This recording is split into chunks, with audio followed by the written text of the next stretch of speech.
நண்பர்கள் அனைவருக்கும் வணக்கம். நாம் இதுவரை யாரினுடைய உதவியும் இல்லாமல் தனித்து நின்று சுயேட்சையாக இயங்கி வருகிறோம். இந்த ஆளும் திராவிட முன்னேற்ற கழக அரசினுடைய அராஜகத்தை எதிர்த்து களமாடுவதற்கு அசாத்திய துணிச்சல் மட்டும் பத்தாது, அடிப்படை கட்டமைப்பு வசதிகளையும் நாம் வலுப்படுத்த வேண்டிய தேவை இருக்கிறது.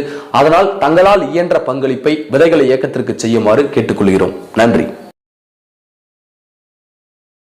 விதைகள் இயக்கம் இது பண்ணிருக்கு மக்களுக்குமான விதைகளின் குரல். கடந்த சில நாட்களாக அதிமுக தொண்டர்களுக்கும் பாஜக தொண்டர்களுக்கும் போஸ்டர் யுத்தம் நடந்து கொண்டிருக்கிறது. இணையத்துல தான் இவ்வளவு நாள் யுத்தம் நடந்து கொண்டிருந்தது.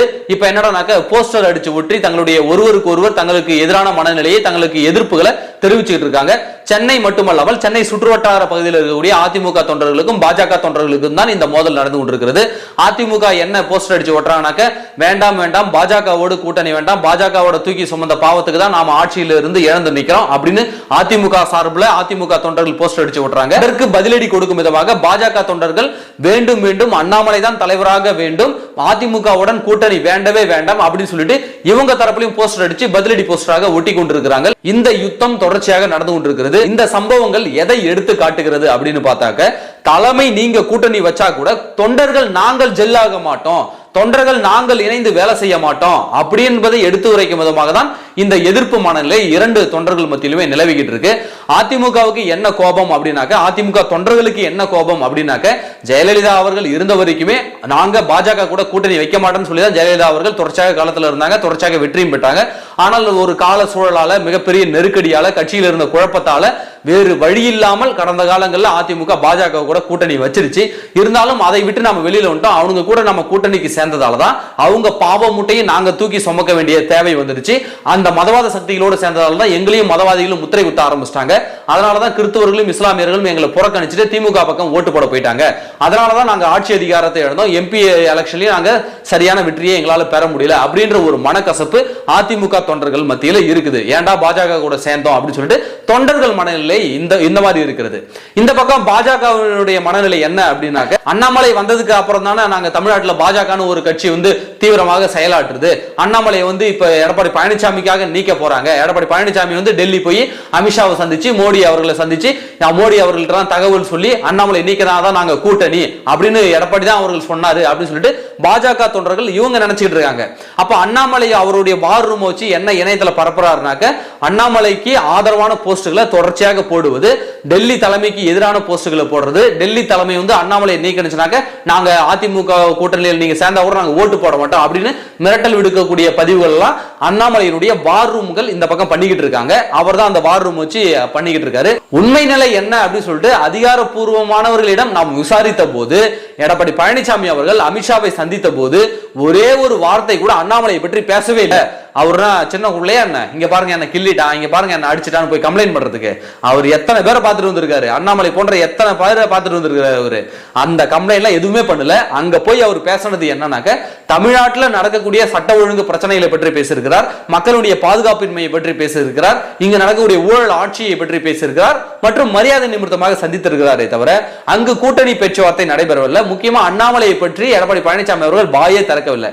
சரிங்க, அண்ணாமலை மாற்றக்கூடிய முடிவிற்கு டெல்லி தலைமை ஏன் இப்பொழுது வந்திருக்கிறது, ஏன் ஒரு குழப்பமான நிலையில இன்றைக்கு டெல்லி தலைமை இருக்குதுன்னாக்க, அண்ணாமலைக்கு முழுக்க முழுக்க அண்ணாமலையை டெல்லி தலைமையில போட்டு கொடுத்தது யார் யாருனாக்க, கேசவ விநாயகம், தமிழிசை சவுந்தரராஜன், வானதி சீனிவாசன், நயினார் நாகேந்திரன். இந்த நயினார் நாகேந்திரனுக்கு என்ன பண்ணுவோம்னா, நயினார் நாகேந்திரனுடைய பணம் தேர்தல் சமயத்தின் போது தாம்பரம் ரயில்வே ஸ்டேஷன்ல மாட்டல, அதை போட்டு கொடுத்தது அண்ணாமலை தரப்பு தான். இது அன்னைக்கே நம்ம பலமுறை சொல்லிடுறோம், அண்ணாமலை தான் இதை போட்டு கொடுத்தது அப்படின்னு சொல்லிட்டு. இது நயினார் நாகேந்திரன் அவர்களுக்கு தெரியும், பணத்தை அப்படி கொடுக்குற மாதிரி கொடுத்து இந்த பக்கம் போட்டு விட்டுட்டியா என்ன அப்படின்னு சொல்லிட்டு நயினார் நாகேந்திரன் ஏற்கனவே அண்ணாமலை மீது கடும் கோபத்தில் இருந்தாரு. கேசவ விநாயகத்திற்கு என்ன கோபம் அப்படின்னு பாத்தீங்கன்னா, கேசவ விநாயகத்தினுடைய பலான படம் வசமாக அண்ணாமலை கிட்ட சிக்கி இருக்கிறது. அது கேசவ விநாயகத்துக்கு தெரியும். அதனால கேசவ விநாயகத்தை அடிக்கடி அண்ணாமலை அவர்கள் மிரட்டி அவர்களை மட்டுப்படுத்தி வைத்திருந்தது.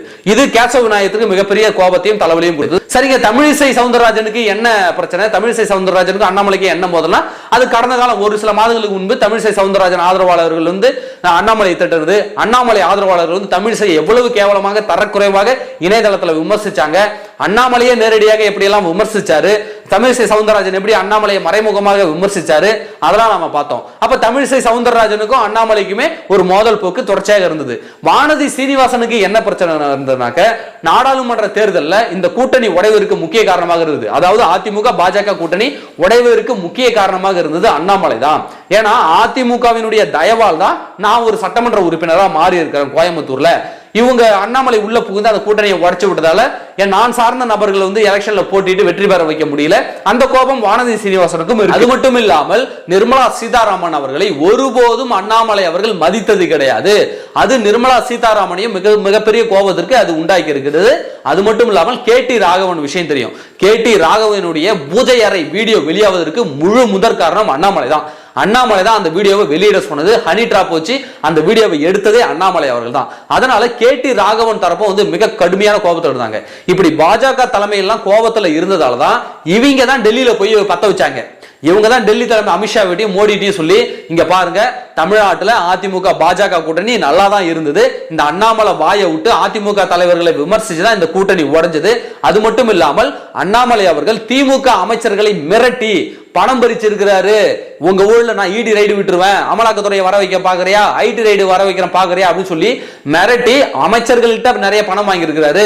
கட்சி பணத்தை நிறைய கையாடல் பண்ணி இருக்கிறாரு. கட்சிக்கு ஒவ்வொரு தொகுதிக்கும் போன MP எலெக்ஷன்லாம் ஒவ்வொரு தொகுதிக்கும் கிட்டத்தட்ட ஒரு 20 கோடி ரூபாய் கிட்ட பணத்தை வந்து டெல்லி தலைமை வந்து ஒதுக்குனது. அந்த பணத்தெல்லாம் முக்காவாசி பணத்தை அண்ணாமலை தான் ஆட்டைய போட்டாரு. அந்த பணத்துல தான் அவருடைய மச்சான் பழனி கிட்ட வந்து செங்கல் சூளை வச்சது, அப்புறம் கர்நாடகாவில் பணம் சம்பாதிச்சது, தனித்தனியாக சொத்துக்களை வாங்கி வச்சிருக்கிறது, அவங்க மனைவி பேர்ல கிட்டத்தட்ட 70 கோடி ரூபாய் சொத்து வாங்கினது, லண்டன்ல போயிட்டு 2000 கோடி ரூபாய் முதலீடு பண்ணது, இதெல்லாம் இப்படி இந்த மாதிரி கலெக்ஷன் பண்ண காசு தான். அப்ப இப்படி பல கம்ப்ளைண்ட்களை வந்து ஒன்னா அடுக்கி மொத்த பாஜக தலைமையும் என்ன பண்ணிருக்காங்க, மொத்த பாஜக முன்னாள் தலைவர்கள் எல்லாம் என்ன பண்ணிருக்காங்கன்னா மொத்த டெல்லிக்கு கொண்டு போய் மொத்த கேஸ் கட்டியும் கொண்டு போய் அமித்ஷா கிட்டையும் மோடிட்டையும் கொண்டு போய் கொடுத்துட்டாங்க. அதன் கோபமாக தான் தொடர்ச்சியாக அண்ணாமலையை நீக்கலான்ற முடிவுக்கு டெல்லி தலைமை வந்திருக்கிறது. அது மட்டும் இல்லாமல் அண்ணாமலை கூட சமீப காலமாக ஒரு விரக்தியா பேசுவாரு. தலைவர் பாத்தீங்களா எனக்கு வெங்காயம் மாறிங்க அப்படின்னு பேசியிருப்பாரு. எனக்கு என்னங்க பிரச்சனை, நான் எதையும் எதிர்பார்த்தெல்லாம் வரலைங்க, கடைசி வரைக்கும் அடுத்த வாரம் கூட நான் சாதாரண தொண்டனா கூட நான் இருந்துருவேன் அப்படின்னு வெறும் விரக்தியில பேசிக்கிட்டு இருக்காரு. மோடியை கூட பெரிய ரவுடி சின்ன ரவுடி அப்படிலாம் இடையில பேசியிருப்பாரு. அதாவது மோடியை ரவுடி கூட எல்லாம் ஒப்பிட்டு பேசியிருப்பாரு. இதெல்லாம் விரக்தியின் உச்சத்துல அண்ணாமலை இருக்கிறார். அவருடைய தலைமை பதவி என்பது விரைவில் வெளியேறுவதற்கான வாய்ப்பு இருக்கு. ஆனா மோடி அமித்ஷா அவர்கள் எலெக்ஷன் முடிகிற வரைக்குமாவது நாம வச்சிருந்து பார்ப்போம்னு யோசிக்கிறதுக்கும் வாய்ப்பு இருக்கிறது. ஆனால் இந்த குழப்பமான சூழலுக்கு மிக முக்கியமான காரணம் பாஜகவில் இருக்கக்கூடிய தலைவர்கள் தானே தவிர எடப்பாடி பழனிசாமி இல்ல. எடப்பாடி பழனிசாமி ஒன்னும் பாஜக கூட போய் விரும்பி போய் கூட்டணி வைக்கணும்னு அவரும் நினைச்சது இல்ல. அண்ணாமலை அவர் ஒரு தலைவராகவே நினைத்தது கிடையாது. இப்படிப்பட்ட சூழல்ல தான் இந்த பாஜக காரணங்க என்ன பண்றாங்க, எடப்பாடி பழனிசாமி தான் காரணம் இவங்க நினைச்சிட்டு இருக்காங்க. ஆனா உண்மையான காரணம் அண்ணாமலைக்கும் முன்னாள் பாஜக சீனியர் தலைவர்களுக்கும் இருக்கக்கூடிய மோதல் தான் இன்றைக்கு மிகப்பெரிய பஞ்சாயத்தாக வெடித்திருக்கிறது. அதனால் தான் அவருடைய தலைவர் பதவி இன்றைக்கு கேள்விக்குள்ளாய் இருக்கிறது அப்படி என்பது மிகையாகாது. அது மட்டும் இல்லாமல் இந்த தொண்டர்களுடைய இந்த போஸ்டர் யுத்தம் என்பது அவருடைய மனநிலையை வெளிப்படுத்தக்கூடியது. தொண்டர்களுடைய உண்மை மனநிலை அதுதான். இப்போ மேல்மட்ட தலைமைகள் கூட்டணி வச்சா கூட கீழ்மட்ட தொண்டன் கூட்டணி ஆக மாட்டான். ஒரு சில சமயங்கள்ல பிளஸும் பிளஸா தாங்க வரும் அப்படின்லாம் சொல்ல முடியாது. சில சமயங்கள்ல பிளஸும் மைனஸா போக கூட வாய்ப்பு இருக்கிறது. ஏன்னா மிகப்பெரிய அதிருப்தி இவர்கள் மீது இருக்கிறது. பாஜகவினர் மீது அதிமுக தொண்டர்கள் மிகப்பெரிய அதிருப்தி இருக்குது. இவங்களாலதான் நம்ம ஆட்சி இழந்தோம், இவங்களாலதான் நாம தோத்தோன்ற ஒரு அதிருப்தி அதிமுக தலைமையில இருக்கு. அது மட்டும் இல்லாமல் கடந்த கால தேர்தலில் இப்போ EVKS இளங்கோவன் இறந்துட்டார் இல்லைங்களா, அவர் வந்து இடைத்தேர்தலில் போட்டியிடும் போது அந்த தேர்தலில் அந்த இடைத்தேர்தலில் அதிமுக போட்டியிட்டது. அப்பொழுது இவருடைய கொடியை கூட, அதாவது பாஜகவினுடைய கொடியை கூட தூக்க அதிமுக தொண்டர்கள் மறுத்துட்டாங்க. மோடியினுடைய போட்டோவை போடுறத கூட அதிமுக தொண்டர்கள் மறுத்துட்டாங்க. ஏன்னா இவங்களோட போட்டோவை போட்டுட்டு இஸ்லாமியர் தெருவுக்குள்ள கிறிஸ்தவர்களின் தெருவுக்குள்ளே நுழைய முடியாது, இவங்க போட்டோ போட்டுட்டு போனாக்க ஓட்டு கூட போயிடு அப்படின்னு சொல்லிட்டு பயந்துதான் அதிமுக தொண்டர்கள் அவருடைய மோடியின் படத்தையே புறக்கணித்தார்கள். கூட்டணி கட்சி தலைவராக இருக்கக்கூடிய மோடியின் படத்தையே புறக்கணித்தார்கள். அப்போ இந்த அளவுல தான் கிரவுண்ட் லெவல்ல இருக்கு. அப்ப அதிமுக அல்லது பாஜக தலைமைகள் கூட்டணி வைத்தால் கூட தொண்டர்கள் ஜெல்லாக மாட்டாங்க, தொண்டர்கள் வந்து உழைக்க மாட்டாங்க. பிளஸும் மைனஸ் ஆகிறதுக்கு கூட மிகப்பெரிய வாய்ப்புகள் இருக்கு. அப்ப இப்படிப்பட்ட ஒரு கள சூழல் தான் நிலவுகிறது. கூட்டணி பற்றி அமித்ஷா அவர்கள் பேசும்போது எடப்பாடி பழனிசாமி அவர்கள் என்ன சொன்னார்னாக்க, சட்டமன்ற தேர்தல், இந்த சட்டமன்ற தேர்தல் விடுங்க, வேணா அடுத்த நாடாளுமன்ற தேர்தல் கூட பாத்துக்கலாங்க அப்படின்ற வார்த்தை தான் விட்டுருக்காரே தவிர ஒருபோதும் கூட்டணி உங்களுக்கு கூட சமரசம் அப்படிலாம் எடப்பாடி பழனிசாமி அவர்கள் அந்த இடத்துல பேசவும் கிடையாது. அதே மாதிரி அண்ணாமலை பற்றி ஒரு வார்த்தை கூட பேசவும் கிடையாது. இன்றைக்கு பாஜக தொண்டர்களுக்கும் அதிமுக தொண்டர்களுக்கும் நடக்கக்கூடிய இந்த மோதல் என்பது இரு தொண்டர்களுடைய மனநிலையை வெளிப்படுத்துது. நிச்சயமாக அதிமுக தொண்டர்கள் பாஜகவினுடைய கூட்டணியை விரும்பவில்லை என்பதுதான் கள நிறுவனம். அவங்க கூட போனாக்க இன்னையும் கட்சியை அழிச்சிருவாங்க. அது மட்டும் இல்லாமல் பாஜக இந்த தமிழ்நாட்டில் வளர்கிறது என்றால் அது திமுகவிற்கு மட்டும் ஆபத்து கிடையாது, அதிமுகவிற்கும் பேராபத்து. ஏன்னா கடந்த கால வரலாறு அவங்களுக்கு இருக்கு. அவங்க மும்பையில என்ன பண்ணாங்க, டெல்லியில என்ன பண்ணாங்க, தெலுங்கானா இது போன்ற மாநிலங்கள்லாம் என்ன பண்ணாங்க, அவங்க கூட கூட்டணி சேர்ந்த கட்சியை என்ன பண்ணாங்க, கூட்டணி சேர்ந்த கட்சி தலைவர்களை என்ன பண்ணாங்க, இவர்கள் கூட்டணி வச்ச மாநிலத்தில் இவர்கள் என்னென்ன சேட்டைகள் பண்ணியிருக்காங்க அப்படின்னு கடந்த கால வரலாறு இருக்கு. அப்போ இந்த பாஜகவை நம்பி போறவன் நாசமாதான் போவான் அப்படின்றதுக்கு பல உதாரணங்கள் இருக்கிறது.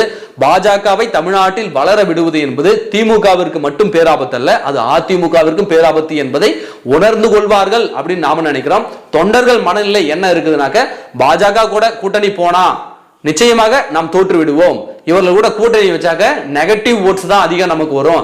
ஏன்னா மற்ற கட்சிகள்லாம் 100 மதிப்பெண்ணுக்கு போட்டி போடுறாங்க அப்படின்னாக்க பாஜக கூட கூட்டணி வச்சா அதிமுக 80 மதிப்பெண்ணுக்கு தான் போட்டி போடும். ஏன்னா 20% ஓட்டு கிடையாது அப்படின்னு அப்படியே எழுதி வச்சுக்கிட்டு தான் போட்டியை இடணும்.